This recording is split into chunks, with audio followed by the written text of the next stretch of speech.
একটা নারীর ভালোবাসা এটা কখনো শুধু ভালোবাসা নয়, এটা এক ধরনের আত্মত্যাগ। একবার যদি সে কাউকে মন থেকে ভালোবেসে ফেলে, তখন তার পৃথিবী, তার হাসি, তার কান্না সবই ঘুরতে থাকে শুধু সেই একজন মানুষকে ঘিরে।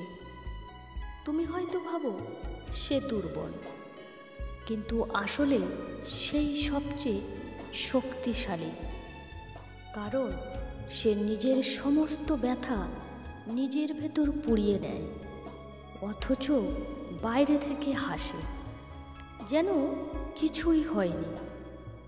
তুমি যত দূরে সরে যাও, সে ততটা ভেতর থেকে মরতে থাকে, তবুও তোমার জন্য প্রার্থনা করে।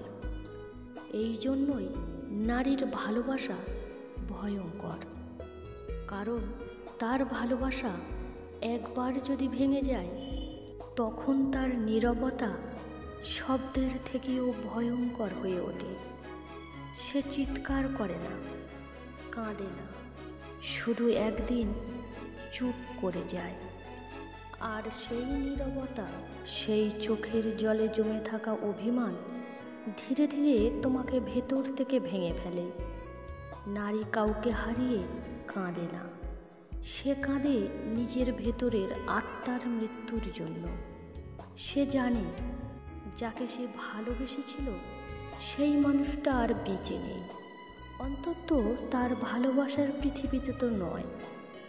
নারীর ভালোবাসা ভয়ঙ্কর, কারণ সেটার গভীরতা বোঝার ক্ষমতা খুব কম মানুষেরই আছে। আর তাই যখন কোনো নারী তার ভালোবাসার মানুষের কাছ থেকে সরে যায়, তখন আর পৃথিবীর কোনো শক্তি নেই যা তাকে ফিরিয়ে আনতে পারে। তখন তার ভালোবাসা আর ভালোবাসা থাকে না, হয়ে যায় এক ভয়ঙ্কর শক্তি, অথচ শান্ত, যা সময়ের স্রোতেও হারিয়ে যায় না।